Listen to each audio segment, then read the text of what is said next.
También hay cómo hacer con coordenadas cilíndricas, hacer desplazamientos en 3 dimensiones. Aparte de hacer desplazamientos polares, definimos una coordenada z y hacemos una orientación en sentido de 3 dimensiones en coordenadas cilíndricas. Aquí se deberá adicionar solamente el parámetro z, ¿sí? Por ejemplo, aquí R10, Q90, Z20. Si hablamos aquí, me muevo R10 para acá, me muevo con una 90 grados y Z de altura y automáticamente se mueve del punto origen al punto P, la herramienta. O sea, también puedo definirle con coordenadas cilíndricas. También hay otra forma de programar, es dándole un ángulo y una coordenada cartesiana, ¿sí?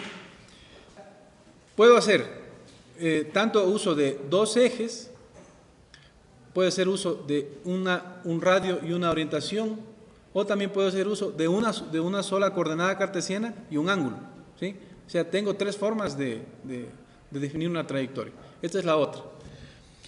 En este caso, con este ejemplo, hacemos como que estamos en el punto 0, ya no voy a definir las coordenadas iniciales, sino ya hago de caso que estoy en el punto de partida. Y entonces digo 10, X, Y 20, hasta aquí estoy definiendo ¿qué? Estoy definiendo lo normal, ¿no? Los dos ejes. Me ubico en el punto 0.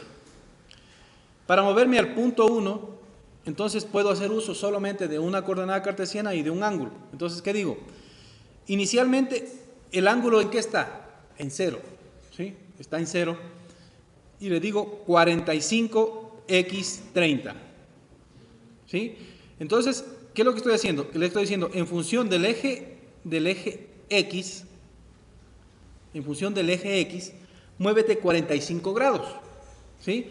Aquí en este caso, X30, miren, se mueve 30 para acá y se mueve 45 y se ubica en el punto 1.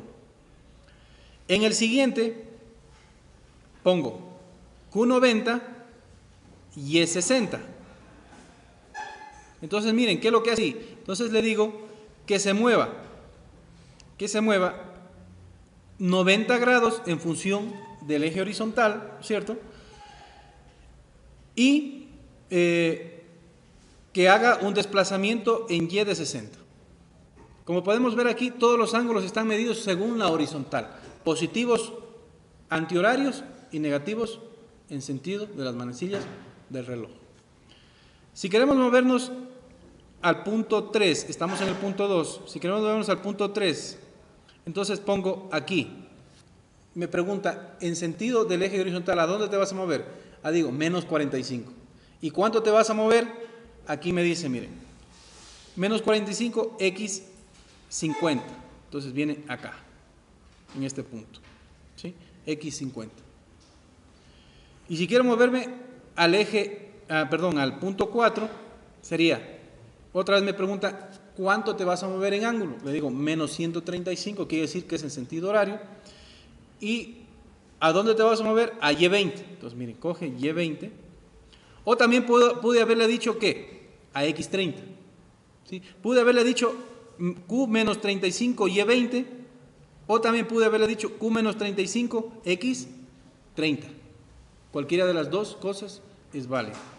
Y por último, para llegar otra vez al punto 0, le digo, ¿cuánto te vas a mover? No, como está en la misma orientación que el sentido, está en la misma orientación de la horizontal, le digo 180 grados, quiere decir en el otro sentido de ese punto, y X 10. Entonces también fíjense, es un poco fácil cuando yo tengo ya definida la orientación y el punto de referencia, sea del eje X o del eje Y, a donde quiero llegar. ¿Qué es lo que hace falta tener en este caso? Tener ángulos, porque sin los ángulos no podría trabajar. Y al menos un punto del eje X o el eje Y. ¿De acuerdo? Vamos a hablar un poco de los puntos de referencia. Aquí vamos a definir lo que es el cero máquina. El cero máquina es con referencia al punto 0 de fábrica que viene la máquina. Y cuando uno se enciende la máquina y se le pone buscar ceros, y cuando comienza a moverse los carros de la máquina, la herramienta donde queda posicionada cuando se encera, ese se lo define como el cero máquina. No les puedo decir exactamente dónde está el cero máquina, pero normalmente viene superior izquierda o inferior izquierda, ¿sí?, del carro principal. Pero también hay cómo definir el cero pieza. El cero pieza, ese sí es libremente programado por el operador. Yo puedo mover el carro y decirle, bueno, empieza desde este agujerito de la pieza en bruto que tengo, y para mí ese es el cero pieza. Y de ahí en adelante, todas las coordenadas que yo ponga será con referencia al cero pieza, ¿sí? Y el punto de referencia también es definido por el fabricante, que normalmente está especificado aquí con la letra R, y se define como un punto donde está sujetada la herramienta, ¿sí? El cero máquina siempre se lo especifica con una letra M, el cero pieza siempre se lo especifica con la letra W, y el punto de referencia, que es con referencia a la herramienta, se lo define como R. Podemos también tener la opción de programar con respecto al cero máquina, aunque muchas de las veces no es muy conveniente, pero sí hay cómo. ¿Cómo se lo puede hacer? Poniendo G53. Ahí en la gráfica tenemos dos puntos, el M, que habíamos dicho que es el cero máquina, y W es el cero pieza, ¿sí? Entonces, el cero pieza era definido por el usuario y el cero máquina venía de fábrica, que era configurado por el fabricante, ¿no? Por ejemplo, para movernos del punto 1010 al punto 2030, orientado según el cero pieza, podemos hacer lo siguiente. Podemos decir G90, G01, ¿sí?, que es desplazamiento lineal, o G1, también es válido G1, X30, Y20. Pero esto está, ¿qué?, definido según el cero pieza. Todas las cotas que nosotros pongamos es siempre con referencia al cero pieza, a no ser que nosotros pongamos G53.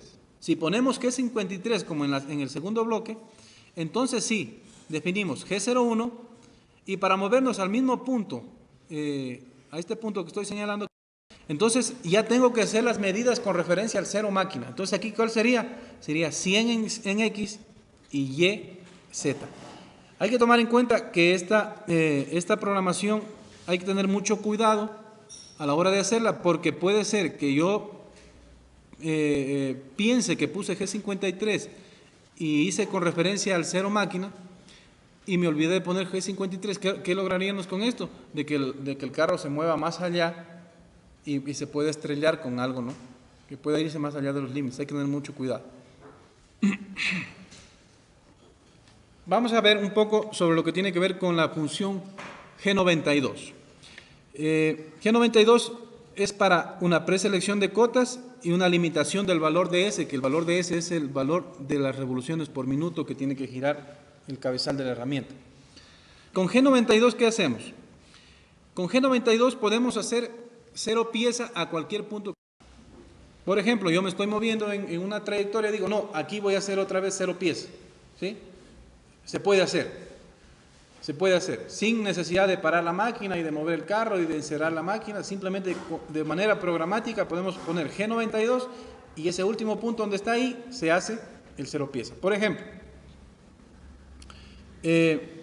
aquí hay unas notas antes de pasar. No se deberá existir otra función en el mismo bloque, o sea, solo puede haber G92 en ese bloque. Y en el caso de declaremos, por ejemplo, G92 S1000, no se podrá superar el valor de las 1000 RPM, aún si más adelante se programa y se pone, por ejemplo, S1200, no se puede hacer, o en el caso de que el operador vaya y mueva el teclado de aumentar el porcentaje en la máquina, no lo dejará, ¿sí? Vamos a hacer una explicación del ejemplo de la gráfica. Para posicionarnos en el punto 0 ponemos G90, X50 y Y40. Entonces viene y se posiciona en el punto 0. Y aquí, en este punto donde estoy, le digo, aquí quiero que sea el 0 pieza, ¿sí? Porque puede ser que estuve en el 0 máquina. Entonces le digo, este va a ser para mí el 0 pieza. Entonces le digo, G92, X, 0 y es 0, ¿sí? Entonces le estoy diciendo, este punto es el X0 y es 0. Es el 0 pieza para mí. Y luego pongo con G91, que es G91, coordenadas incrementales, ¿no? Aumento X30, luego pongo X20, Y20 con referencia, obviamente, como estoy incremental, sería con respecto al último punto, X20, Y20, voy aquí a esta esquina, luego pongo X menos 20, Y20, me regreso a X20 y subo 20 en Y, y luego en este punto me regreso 30, X menos 30 para acá, y para regresar al punto 0, Y menos 40 y llegué al punto inicial. ¿De acuerdo? Entonces, ¿para qué nos sirve primero G92? Para definir el 0 pieza y para limitar el valor máximo de las revoluciones por minuto a la que puede girar la herramienta.